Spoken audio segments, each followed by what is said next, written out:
بسم اللہ الرحمن الرحیم فصل فی اتخاذ السترہ، یہ فصل ہے سترہ گاڑنے کے سلسلے میں۔ سترہ کہتے ہیں اس چیز کو جو نمازی اپنے سامنے نماز پڑھتے وقت رکھتا ہے تاکہ گزرنے والا گزر بھی جائے اور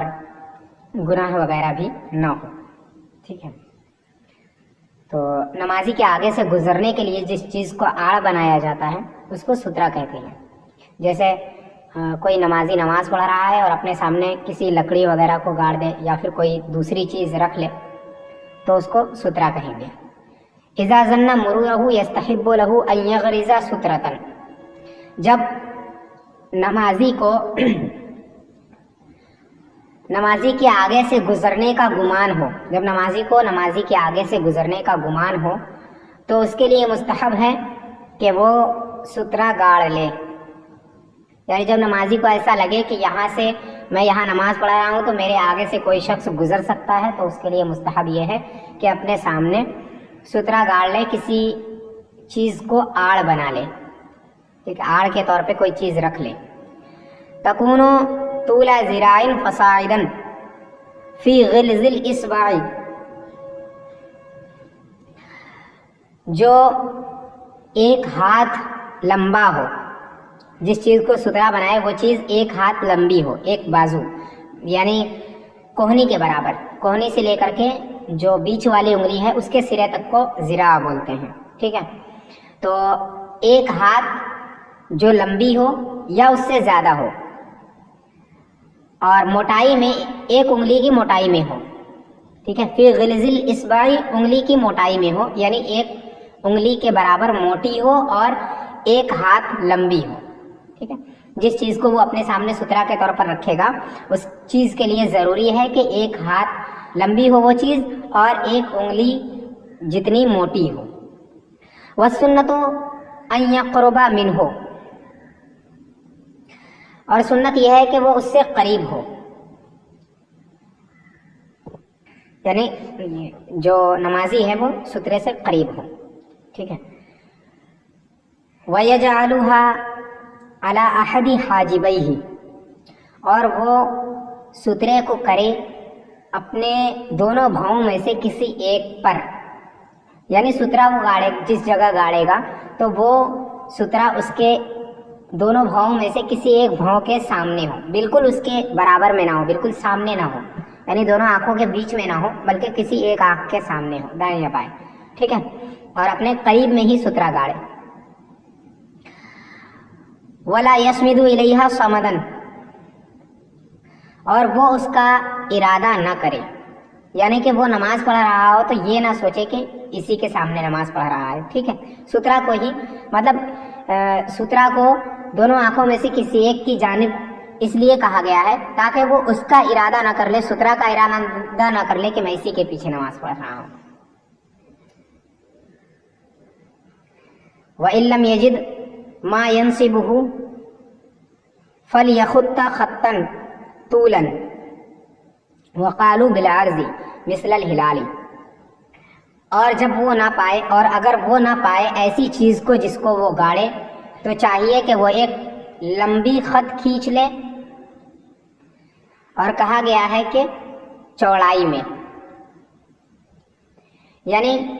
جب اسے سترہ گاڑنے کے لیے کوئی چیز نہ ملے تو یہ بھی کہا گیا ہے کہ وہ ایک خط کھینچ لے لمبائی میں، اور یہ بھی کہا گیا ہے کہ چوڑائی میں ایک خط کھینچے، چاند کی طرح، چاند جس طرح چوڑا ہوتا ہے اتنا چوڑا ایک خط کھینچ لے، ٹھیک ہے۔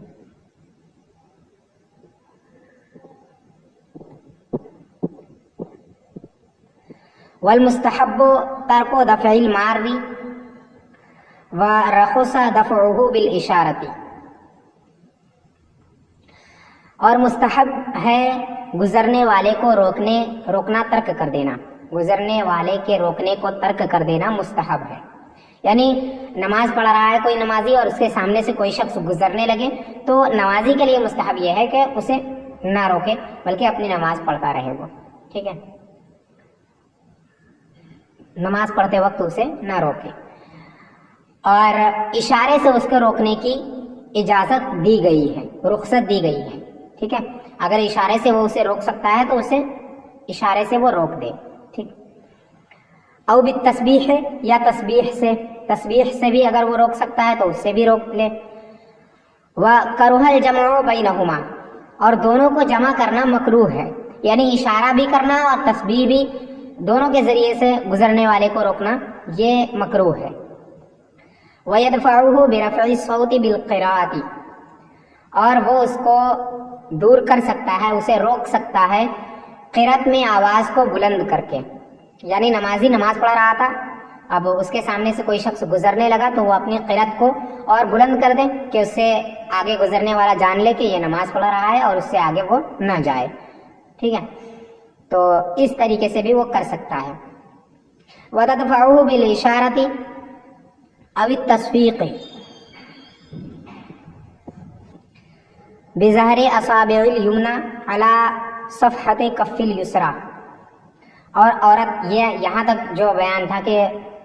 نمازی گزرنے والے کو نہیں روکے گا، یا روکے گا تو اشارے سے روکے گا، یا پھر صرف اشارے سے یا صرف تسبیح سے روکے گا، اور دونوں کو جمع کرنا مکروہ ہے، یا پھر اپنی آواز کو بلند کر کے روکے گا. تو یہ چیزیں جو تھی وہ مرد کے لیے تھی. اگر کوئی مرد نماز پڑھ رہا ہے تو وہ مرد ایسا کر سکتا ہے، لیکن اگر کوئی عورت نماز پڑھ رہی ہو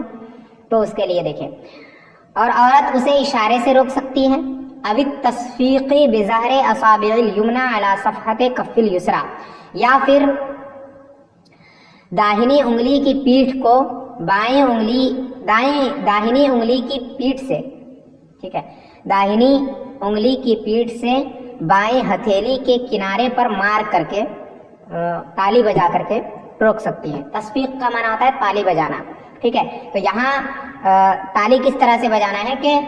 داہنے ہاتھ کی جو انگلی ہے اس کو بائیں ہاتھ کی ہتھیلی پر مارنا ہے، وہ بھی ہتھیلی کے کنارے پر. ٹھیک ہے، نماز پڑھ رہی ہے جس طرح وہ اسی حالت پہ رہے گی، صرف اور جو بائیں ہاتھ نیچے تھا وہ نیچے ہی رہے گا، بس داہنے ہاتھ کی جو انگلی ہے اس انگلی کو جس طرح وہ نیت باندھتے وقت رکھی ہوتی ہے اسی طرح وہ زور سے اس پر مارے بائیں ہتھیلی کے کنارے پر، تاکہ اس سے گزرنے والے کو اشارہ ہو جائے کہ وہ نماز پڑھ رہی ہے. ٹھیک ہے، اسے پتہ چل جائے تو وہ رک جائے. تو عورت اسے روک سکتی ہے اشارے سے، یا پھر دائیں ہاتھ کی انگلی سے بائیں ہاتھ کے ہتھیلی کے کنارے پر تالی بجا کر کے. وَلَا تَرْفَعُ صَوْتَهَا لِأَنَّهُ فِتْنَةٌ اور وہ اپنی آواز کو بلند نہیں کرے گی. عورت اپنی آواز کو بلند نہیں کرے گی کیونکہ وہ فتنہ ہے، یعنی آواز کو بلند کرنے سے فتنہ ہو سکتا ہے اس وجہ سے. یعنی اگر عورت نماز پڑھ رہی ہے تو اس کے لیے اشارے سے یا پھر تالی بجا کر کے ان دونوں چیزوں کی اجازت ہے، ان میں سے کوئی ایک وہ کر سکتی ہے. اور رہی بلند آواز کرنا، یعنی قرأت میں بلند آواز سے قرأت کرنے لگنا، تو اس کی اجازت عورت کے لیے نہیں ہے، کیونکہ عورت اگر بلند آواز سے قرأت کرے گی تو اس میں فتنے کا سبب ہو سکتا ہے وہ. اسی وجہ سے بلند آواز کرنے کی اجازت نہیں ہے اس کے لیے. وَلَا يُقَاتَلُ الْمَارُّ وَمَا وَرَدَ بِهِ مُؤَوَّلٌ بِأَنَّهُ كَانَ وَالْعَمَلُ مُبَاحٌ وَقَدْ نُسِخَ اور گزرنے والے سے جھگڑا نہ کیا جائے، اور جو اس سلسلے میں وارد ہوئی ہے وہ مؤول ہے اس سے کہ وہ تھا اور عمل مباح تھا اور اب وہ منسوخ ہو چکی ہے. یعنی نمازی کے آگے سے اگر کوئی شخص گزر رہا ہے تو نمازی کے لیے یہ جائز نہیں ہے کہ نمازی اس سے جا کر کے جھگڑا کرے. ٹھیک ہے، اور اشارے وغیرہ سے روک سکتا ہے تو اسے روک لے، ورنہ اسے جھگڑا وغیرہ کرنے نہیں جائے گا. اور اس سلسلے میں کچھ ایک حدیث ہے جس میں کچھ ایسے ہے کہ معنی اس کا مفہوم کچھ یوں ہے کہ حضور صلی اللہ علیہ وسلم نے فرمایا کہ تمہارے آگے سے نماز کی حالت میں تمہارے آگے سے گزرنے والے کو روکو، جہاں تک تم سے کوشش ہو سکے اسے روکو، یہاں تک کہ اگر وہ نہ روکے تو اس سے جھگڑا بھی کرو. ٹھیک ہے، تو اس سے جھگڑا کرنے کی بھی اجازت تھی اس حدیث کے اندر. تو اس کے بارے میں یہ کہا گیا ہے کہ یہ ابتدائی اسلام میں تھا، نماز کے اندر ایسا کرنا بھی ابتدائی اسلام میں تھا، اور اب وہ منسوخ ہو چکی ہے وہ حدیث. تو اب کسی نمازی کا اپنے سامنے سے گزرنے والے کو سے جھگڑا کرنا یہ درست نہیں ہے. ٹھیک ہے. فصل فیما لا یکرہ للمصلی، یہ فصل ہے ان چیزوں کے بیان میں جو نمازی کے لیے مکروہ نہیں ہے. یعنی اس کے اندر ایسی چیزوں کا بیان ہوگا جن کا نماز کی حالت میں کرنا مکروہ نہیں ہے.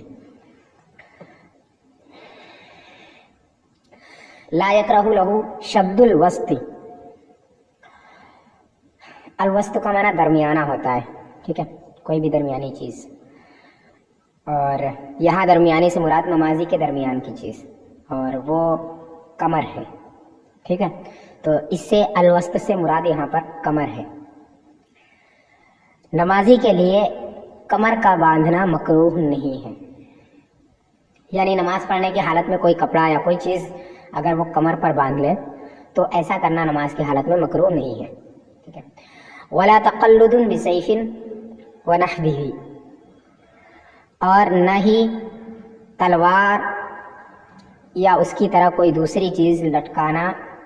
یہ بھی مکروہ نہیں ہے. نماز پڑھنے کی حالت میں تلوار کو لٹکا لینا یا پھر تلوار کی طرح کوئی دوسری چیز لٹکا لینا یہ بھی مکروہ نہیں ہے, مگر شرط کیا ہے دیکھیں, اذا لم یشتغل بحرکتہ ولا عدم, اچھا یہ ہو گیا, اذا لم یشتغل بحرکتہ, جب وہ اس کے حرکت سے مشغول نہ ہو, یعنی تلوار یا پھر کوئی دوسری چیز تلوار کی طرح لٹکا لی تو اس کے ہلنے کی وجہ سے نماز کے اندر اگر اس کا دھیان نہ بٹے, اس کی توجہ اس کی طرف نہ جائے, تو ایسی صورت میں نماز ایسا کرنا یہ مکروہ نہیں ہے, ٹھیک ہے. لیکن اگر اس کے ہلنے سے, تلوار وغیرہ کے ہلنے سے اگر اس کی توجہ اسی کی طرف بار بار جاتی ہے تو ان کا لٹکانا مکروہ ہے, ٹھیک ہے. ولا عدم ادخال یدیہ فی فرجیہ وشقہ علی المختار. فرجی یہ ایسا جبہ جس کے آستین لمبے ہوتے ہیں, جیسے کشمیر کے لوگ پہنتے ہیں نا, جس سے چوغا کہتے ہیں, وہی. تو ولا عدم ادخال یدیہ فی فرجہ وشقہ, اور نہ ہی اپنے ہاتھوں کو داخل نہ کرنا نمازی کی فرجی میں اور اس کے شق میں, مختار مذہب کے مطابق. شق معنی ہوتا ہے ٹکڑا کسی بھی چیز کا. تو مسئلہ یہ ہے کہ نمازی چوغا پہنے ہوا تھا یا کوئی دوسری چیز جس کے آستین جو ہوتے ہیں وہ لمبے ہوتے ہیں بہت, ٹھیک ہے. تو اس کو اس طرح پہنے کہ اس کے اپنے ہاتھوں کو وہ آستینوں میں داخل نہ کرے, بلکہ آستینوں کو ایسے ہی کندھوں پر ایسے ہی لٹکا ہوا چھوڑ دیں اور ہاتھ اندر ہی رکھے کپڑے کے اندر, ٹھیک ہے, آستینوں میں داخل نہ کرے. تو ایسا کرنا بھی مختار مذہب یہ ہے کہ ایسا کرنا مکروہ نہیں ہے, ٹھیک ہے. ولا التوجہ لمصحف او سیف معلق او ظہر قائن یتحدث او شمع او سراج علی الصحیح, اور نہ ہی نمازی کا توجہ کرنا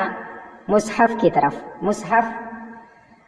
اوراق کے مجموعے کو کہتے ہیں, یعنی صفحات جن پر کچھ لکھے ہوئے ہوں ان کے مجموعے کو مصحف کہتے ہیں, اور یہ مصحف جو ہے وہ قرآن شریف کے لیے استعمال کیا جاتا ہے, ٹھیک ہے. تو قرآن شریف کی طرف توجہ کرنا اور لٹکے ہوئے تلوار کی طرف توجہ کرنا یا کسی بیٹھے ہوئے شخص کی پیٹھ کی جانب توجہ کرنا, ایسا شخص جو بیٹھ کر باتیں کر رہا ہو, ٹھیک ہے, کسی بیٹھے ہوئے شخص کے پیٹھ کی طرف توجہ کرنا جو باتیں کر رہا ہو, یا پھر شمع کی طرف توجہ کرنا یعنی موم کی طرف, یا پھر چراغ کی طرف توجہ کرنا صحیح مذہب کے مطابق. یعنی نمازی نماز پڑھا رہا تھا اور اس کی توجہ جو ہے وہ قرآن شریف کی طرف چلی گئی, یا پھر سامنے کوئی لٹکی ہوئی تلوار تھی اس کی طرف توجہ چلی گئی, یا پھر اس کے سامنے کوئی بیٹھا ہوا شخص تھا جو باتیں کر رہا تھا اس کی طرف, اس کی پیٹھ کی طرف چلی گئی, یا پھر موم وغیرہ یا چراغ کی طرف چلی گئی, تو اس سے بھی نماز ایسا کرنا مکروہ نہیں ہے, ٹھیک ہے. نماز کے اندر ایسا کرنا مکروہ نہیں ہے. والسجود علی بساط فیہ تصاویر لم یسجد علیہا. بساط یہ بچھانے والی ہر چیز کو بساط کہتے ہیں, ہر چیز جیسے بچھائی جائے اسے بساط کہیں گے, ٹھیک ہے, چاہے چٹائی ہو, دری ہو, چادر ہو, کچھ بھی ہو. اور نہ ہی ایسے فرش پر سجدہ کرنا جس میں تصویریں ہوں جن پر سجدہ نہ کرے, جن تصویروں پر سجدہ نہ کرے، ہاں زمین لوٹے گی تصاویر کی طرف، یعنی کوئی کپڑا یا پھر کوئی چٹائی یا کوئی دری، کوئی ایسی چیز ہے جس پر وہ نماز پڑھ رہا ہے کھڑے ہو کر، ٹھیک ہے، اور اس چیز پر تصویریں بنی ہوئی ہیں، تو اگر جب وہ سجدہ کر رہا ہے تو سجدہ کرنے میں اس کی پیشانی جو ہے، اس کا چہرہ کسی تصویر پر نہ پڑے، تو ایسی صورت میں یہ درست ہے اس کا ایسا کرنا، ٹھیک ہے، لیکن اگر تصویر کے اوپر پڑے تو ایسا درست نہیں ہے، تو اس پر نماز پڑھنا درست نہیں ہے، ٹھیک ہے۔ جب وہ سجدہ کرے تو سجدہ جب کرے تو وہ تصویر پر سجدہ نہ کرے، تو ایسا کرنا، تو اس وقت اس پر نماز پڑھنا درست ہے، اس چٹائی یا پھر جو بھی جس چیز پر بھی نماز پڑھ رہا ہو اس پر نماز پڑھنا درست ہے، لیکن اگر تصویر پر سجدہ کر رہا ہو تو ایسا کرنا درست نہیں ہے۔ وَقَتْلُ حِيَّةٍ وَأَقْرَبٍ خَافَ أَذَاهُمَا وَلَوْ بِضَرَبَاتٍ وَإِنْحِرَافٍ عَنِ الْقِبْلَةِ فِي الْأَزْهَرِ، اور سانپ اور بچھو کو مارنا جن کے تکلیف دینے کا خوف ہو، جن دونوں سے تکلیف کا خوف ہو، اگرچہ چند ضربوں سے ہو یا قبلے سے پھر جانے کے ساتھ ساتھ ہو، اظہر قول کے مطابق، یعنی نمازی نماز پڑھ رہا تھا، نماز پڑھنے کی حالت میں کوئی سانپ یا کوئی بچھو اس کے سامنے آ گیا اور اسے جو نماز پڑھ رہا ہے اس کو خوف ہے اس سے کہ وہ اسے تکلیف پہنچا دے گی وہ چیز، ٹھیک ہے، سانپ یا بچھو ڈنک مار دے، تو اگر اس کی تکلیف ہے تو اس کے لیے جائز ہے کہ وہ سانپ یا بچھو کو مارے، اگرچہ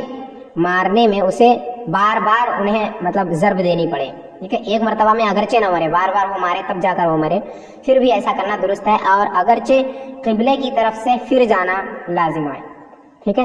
یعنی اس کا چہرہ جو ہے وہ قبلے سے دوسری طرف متوجہ ہو جائے ان کو مارنے کے وجہ سے، تو بھی ایسا کرنا درست ہے، لیکن یہ کام جو ہے یہ کام مکروہ نہیں ہے، لیکن ایسا کرنے سے نماز ٹوٹے گی یا نہیں ٹوٹے گی یہ ایک الگ بات ہے۔ یہاں صرف اتنی بات بتائی گئی ہے کہ نماز کی حالت میں اگر سانپ یا بچھو آ جاتے ہیں اور ان سے تکلیف ہو تو ان کو مارنے میں کوئی حرج نہیں ہے، اگرچہ اس کا چہرہ قبلے سے پھر جائے یا پھر ان کو مارنے میں بہت مرتبہ انہیں مارنا پڑے، ایک سے زائد مرتبہ، ٹھیک ہے، تو ایسا کرنا مکروہ نہیں ہے، لیکن نماز ٹوٹے گی یا نہیں ٹوٹے گی یہ ایک الگ بات ہے، تو اگر ان کو مارنے میں عمل کثیر لازم آئے تو نماز ٹوٹ جائے گی، اور اگر عمل کثیر لازم نہ آئے تو نماز نہیں ٹوٹے گی۔ وَلَا بَأْسَ بِنَفْضِ ثَوْبِهِ كَيْ لَا يَلْتَصِقَ بِجَسَدِهِ فِي الرُّكُوعِ، اور اپنے کپڑے کو جھٹکنا، نمازی کا اپنے کپڑے کو جھٹکنے میں کوئی حرج نہیں ہے تاکہ وہ رکوع میں جسم سے چپک نہ جائے، یعنی نمازی جب نماز پڑھ رہا ہو تو رکوع میں جانے کے وقت اس کے کپڑے جو ہیں وہ بدن سے چپک جاتے ہیں بالکل، پھر رکوع سے اٹھنے کے بعد اس کی صورت جو ہے عیب والی بن جاتی ہے، تو اس عیب والی صورت سے چھٹکارا پانے کے لیے، یعنی نماز میں رکوع میں جانے کے وقت وہ کپڑے جسم سے نہ چپک جائیں، اس کی وجہ سے کپڑے کو جھٹکنا یہ درست ہے، اس میں کوئی حرج نہیں ہے، لیکن ایسے ہی بار بار کپڑوں کو جھٹکتے رہنا نماز کے اندر یہ مکروہ ہے، ٹھیک ہے۔ ولا بمسح جبهته من التراب او الحشيش بعد الفراغ من الصلاة ولا قبل الفراغ اذا ضره او شغله عن الصلاة، اور اپنی پیشانی کو پوچھنے سے، نہ ہی اپنی پیشانی کو مٹی یا تنکے سے پوچھنے سے، نماز سے فارغ ہونے کے بعد یا نماز سے فارغ ہونے سے پہلے، جبکہ وہ اسے تکلیف دے یا نماز سے مشغول کر لے، یعنی نمازی نماز پڑھ رہا ہو اور نماز پڑھنے کی حالت میں اس کی پیشانی پر مٹی یا پھر تنکے یا کنکر وغیرہ کچھ آ جائے اس کی پیشانی پر، ٹھیک ہے، تو نماز کی حالت میں ہی اس کا صاف کرنا یہ ایک صورت میں جائز ہے، ایک صورت میں مکروہ نہیں ہے، ایک صورت میں مکروہ ہے، ٹھیک ہے۔ اگر وہ کنکر یا مٹی